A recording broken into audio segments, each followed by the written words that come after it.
Hello, I'm Morgan Harper Jones, and this is The Hardest Part.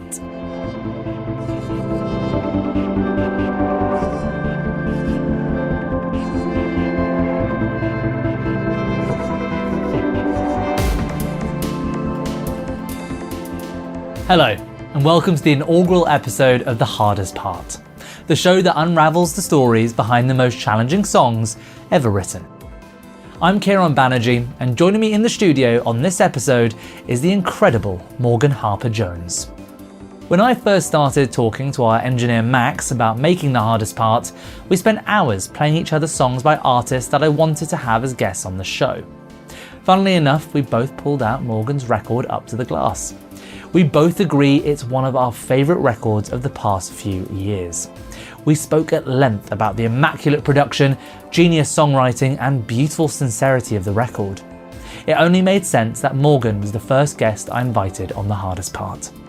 When I spoke to her about the song she picked, Main Character, she shared a story that really captures the vulnerable and personal nature of songwriting. Morgan had been battling a serious case of writer's block for weeks, trying to write songs that she thought she should be writing, but nothing just felt right. She was second-guessing her instincts, and with a self-imposed deadline looming to present new material to her label and managers, the pressure was mounting. The night before the meeting, Morgan hit a breaking point. She was overwhelmed with stress and frustration, feeling like none of the songs were good enough. Morgan decided to let go of her expectations and write something just for her. That's when the song started to take shape. It was born from a place of honesty, as Morgan poured out her regrets and the things she felt ashamed of. Make sure to stay tuned to hear Morgan play the track in full at the end of this episode. But before that, here's my chat with Morgan Harper Jones. This song was definitely probably the hardest one.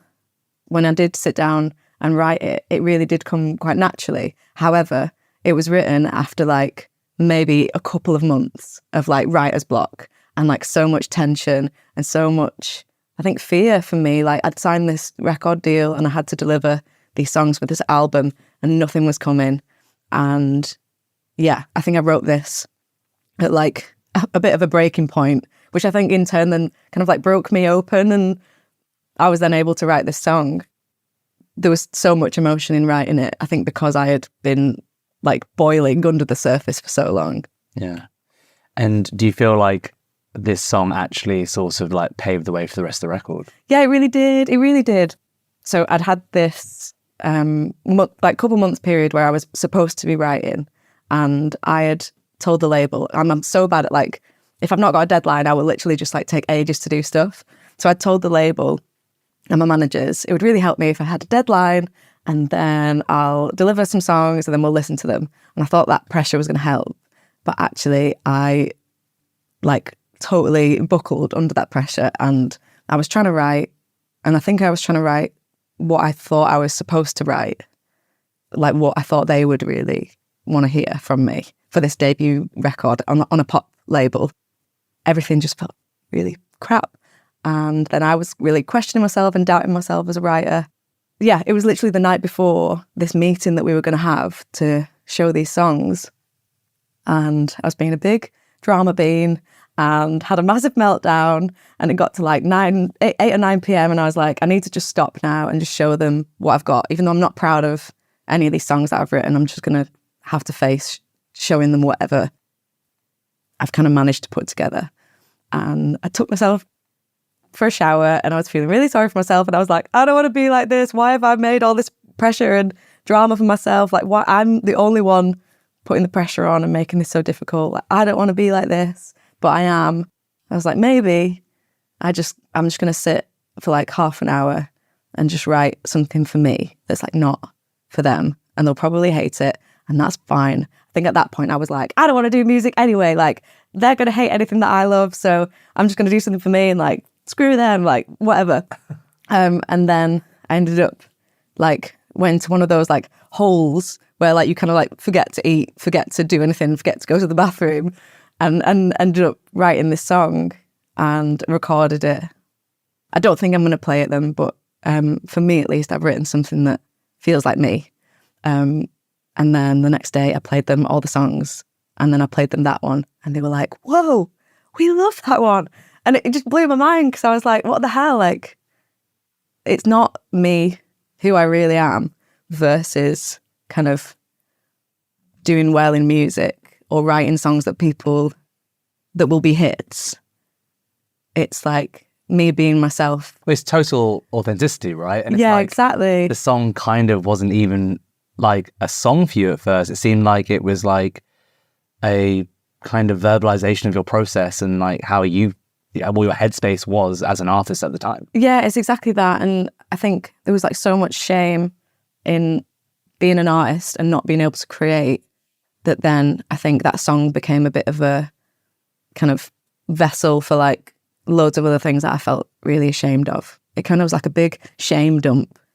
Being honest with yourself is sometimes like the hardest thing to do, right? Like people think being honest to someone else's face is the hardest, but actually it's like confronting it about yourself is probably the trickiest thing you can do. I think so, because there's loads of like ugly things in there. Like when I've talked to people about the details of like what it's about, some people have been a bit like, oh really? And I'm like, well, yeah, like I think that's why I was carrying so much shame, because they were kind of like regrets I'd had and mistakes that I'd made where like I hadn't been a good friend or like hadn't been a good kind of human to another human. It's always the same these days, banging on the glass, and it still happens. The sweetness in the aftertaste,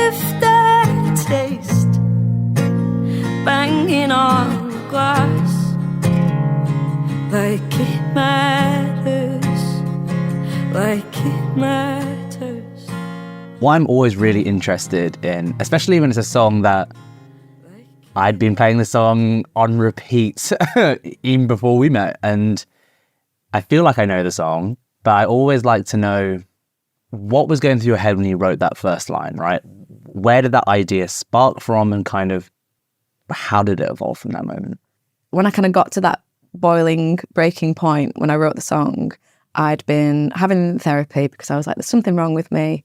Like, I've got this amazing opportunity in music and I'm finding it hard to want to do anything. Like, I was finding everything really difficult.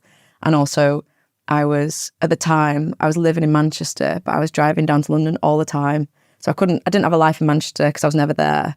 And then I hadn't moved to London yet. So I couldn't really have a life here. I was really lonely and I think I had too much time with my own thoughts. I was kind of talking about a lot of stuff in therapy. And one of the things that I was feeling super, super regretful about was kind of my like friendship situation at the time. I think, like I said, now I'm looking back mostly because I couldn't make any plans with anybody to sustain like in-person friendships.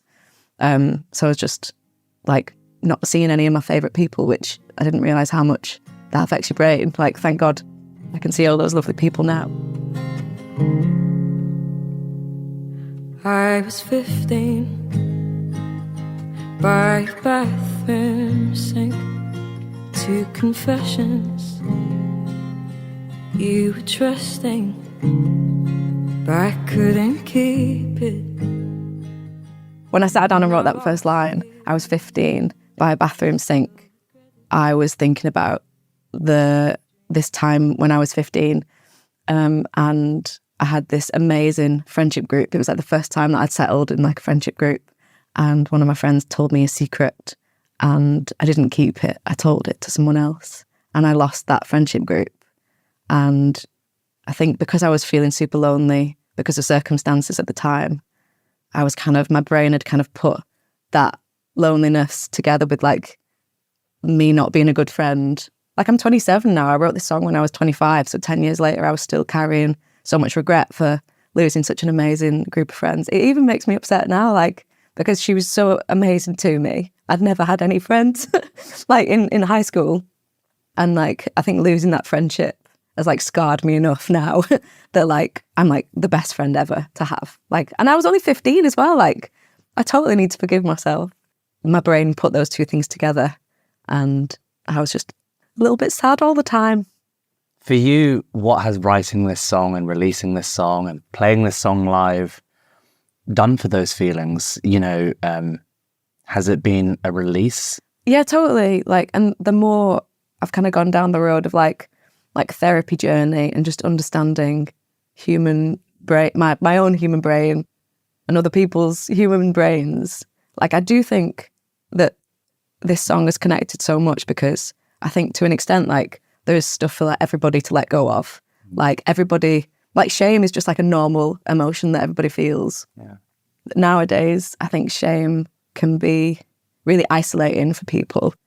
I think this one's connected the most because it's kind of like the people I've spoken to that that have said like this song has kind of helped them in some way. They all have kind of cited some kind of like, oh, I felt really ashamed of this.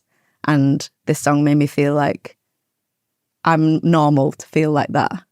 And that actually everyone's got stuff that they would change. It doesn't mean you have to like isolate. It's just like part of being a human being. You mentioned sort of what, you know, some of your fans or what other people have told you about how they felt when they heard the song. What did you want to convey to your audience? Is there something you wanted them to feel or get out of the song? I think because I wrote this one, like this one's just for me. But then obviously later on when we decided actually no, this is going to be on the album, I think for this one, I'm such a believer that there's two types of songs. There's types of songs that like hold your hand and go like, I'm a human as well. I'm a person too. And like I feel that as well. And you're not on your own. And you don't have to feel kind of ashamed for feeling ashamed. Or you don't have to feel ashamed for having regrets or whatever. And then I think there's like a different type of song that goes like, you're feeling really shit. Let me take you over here and like just get you out of like a crap space so that you can function as a human being for a little while. So I think I knew that when we came to do the production and stuff that I really didn't want to kind of mess with this song being almost like a little like process of like feeling all the shame and then like screaming it all out at the end, because in the recorded version there's like a massive like screaming section at the end, and then hopefully by the end of the song you can be like, okay, cool, like great, I've absolutely got that out. Yeah, exactly. Something that will hold someone's hand but also not leave them being like, oh my god, like like existential, because that felt like, yeah, like a mean thing to do. Yeah, I actually love that that part of the song on the record actually, and it actually segues really nicely into this next question. But those backing vocals, we were texting when you were on the way here. I just had a stressful commute. I think you had just had a stressful commute, and you were like, "Do you want to screen the backing vocals on this?" I was like, "Fuck yeah, I do." Yeah, that's the most therapeutic thing I could do right now. Yeah, it's so important. Like, yeah. It's so important. I'm such a believer that like, and yeah, emotions are just like energy and stuff in your body. Yeah. Like, you really have to get it out. Like, yeah. I love a big like punching a pillow fest. Like, whenever I'm feeling angry. When you said that, I was like, we were joking, and then I was like, actually, you know what? Maybe there's a deeper question here. Yeah. Well, they do it, don't they? You hear of all these like kind of like artists over the years doing like, is it called like primal scream therapy or something, where they're just like at the top of a mountain. It does. I think it does help. It's always the same these days, banging on glass, and it still happens. The sweet mess in the aftertaste, banging on the glass. I want to talk about some of the lyrics. They're pretty powerful. The lyric "banging on the glass." I guess now that we've spoken about it, it makes more sense to me. Are you banging on the glass on the outside to yourself or to someone else? To myself. I think because I was constantly kind of getting like almost like little flashbacks back to these moments that I've had where I've done something that I thought, oh my god, imagine if I hadn't done that, I would have had all those friends in that group. Or like, especially at the time where I was really regretting that. And I would kind of almost imagine going back to that moment where I told that secret and like be like, don't do it, please don't. But you can't do that. I first heard this record, the whole record of that matter, like when I was going through a time of self-reflection myself. And this is why this track like stood out to me so much. It's like, that is like a very hard thing to do, but also a very necessary thing to like just give yourself a hard time about the past, right? Yeah, like, totally. To be so boring. That's why like shame is actually really helpful, because when we were all like living in tribes and stuff, if you did something that would hurt the tribe, you need to feel a bit of shame. Yeah. Firstly, so that you never do it again, because you never want to feel like that again. And bad, you probably get speared or something. yeah, exactly. and secondly, so that the rest of the people in the tribe were like, okay, we feel like you've suffered enough. We trust you. Like that, you know, you've kind of been punished by yourself. Yeah. You're not going to do that again. We can trust you. So like, and we still have those monkey brains, even though we've got like proper clothes on and we're sat in like a beautiful room. Like we're still just monkeys. Yeah. Like so yeah. Like I think having those feelings are really important. Carrying those feelings around for the rest of your life, really not great. Yeah. So I think, yeah, like you say, I think it's so important to reflect on those things so that you kind of, not to sound cheesy, but learn the lesson from it. Yeah. And then you don't lose any more friends, because otherwise, yeah, if you never learn the lesson, then that's just really sad. You'd just be really lonely, really sad. And I saw your new love. She looks like me, but kind, a happy ending, at least some peace of mind. But there I go again, stealing the credit. I can't be the hero, I'm too fucking selfish. First verse is about that friendship, and then the second verse was me reflecting on a relationship that I'd had. I'd been out of this relationship for like 2 years when I wrote the song. But I remember when I met this person, they were like super confident and like they were pursuing music as well. Yeah, they were like doing really well. And then they got, but they were super, super busy all the time. And like the relationship was a little bit like, I don't know, is it going to work? Is it not going to work? And I don't think I was that supportive of them doing their music, because it kind of like, it was the thing that was keeping us apart. And I was only 18, so I was just like a selfish 18-year-old. I was going to say, is this I can't be the hero, I'm too fucking selfish? Yeah, absolutely. Like, I was just super stupid and still a teenager. And they like got completely burnt out with stress and like couldn't do music anymore. And there was a little bit of me that was like, oh, great, now they get to be with me all the time. Which is so selfish of me. Like, I was totally thinking of myself. And I think, like I said, they'd gone from being this like super confident person, and through loads of different life things as well, and the music just generally not working out for them. I don't think I kind of was a good partner to them in the 4 years that we were together. And then, like you do, I think I had gone down some rabbit hole on Instagram and kind of stalked the person that they were with then. And she just looks so lovely. And I was like, wow, like I would want to be friends with her. Like she's like beautiful, and we both had brown hair, and we both had like, I think she had brown eyes as well. So I was like, she's going to be so good for this person, because like she just looks really, really lovely and kind. And I think after like the years that he'd had being beaten around doing music, like you'd get beaten around, I think he probably, yeah, like he seemed like he was really happy. And then 19, I knew all your songs. I started writing to get your attention. And when you got sick, I love hearing from the artist all the nuances of what to listen out to in a track, because you then have a completely different experience.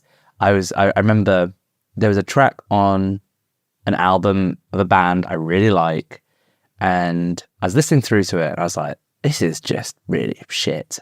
And then I listened to the lead singer talk about all these nuances in the lyrics, the instrumentation, and I listened back to it and it made me cry.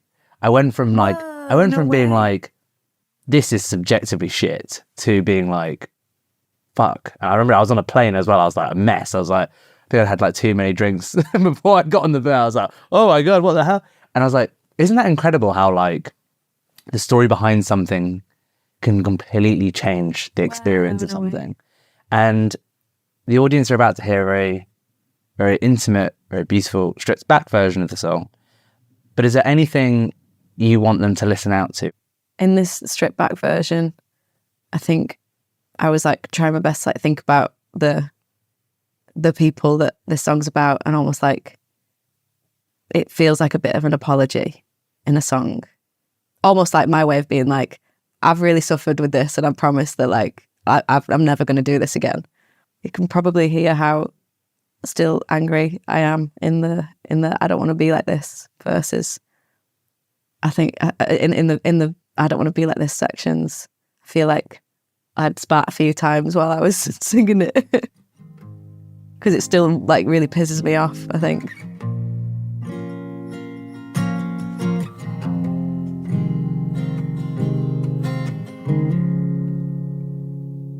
I was 15 by a bathroom sink, 2 confessions.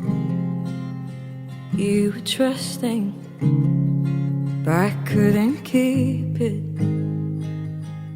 And I lost you too. I still regret it. I still dream about you. I don't wanna be like this, but I am.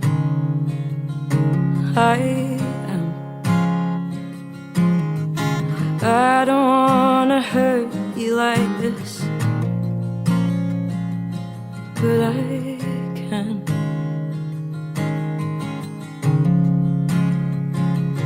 And then 19, I knew all your songs. I started writing to get your attention. And when you got sick,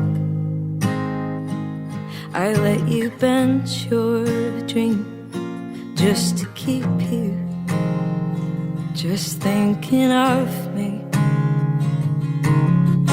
I don't wanna be like this, but I am.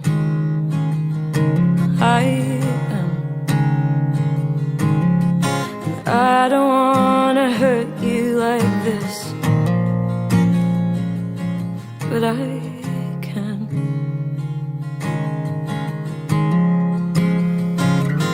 It's always the same these days, banging on the glass, and it still happens. The sweet mess in the aftertaste, banging on the glass, like it matters, like it matters, like it matters.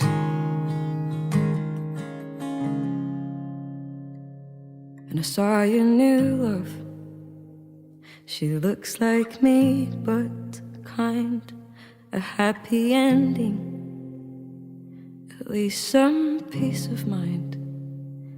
But there I go again, stealing the credit.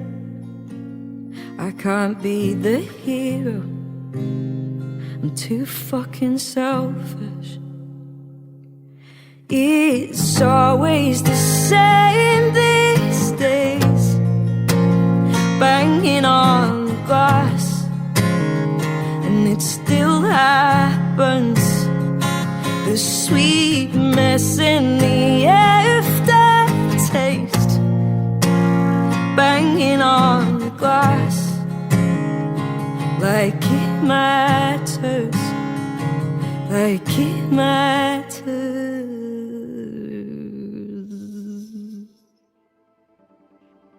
Thanks to Morgan Harper Jones for coming on the show. Make sure to subscribe and follow The Hardest Part wherever you get your podcasts. We're on Apple Podcasts, Spotify, YouTube, and all other major streaming platforms.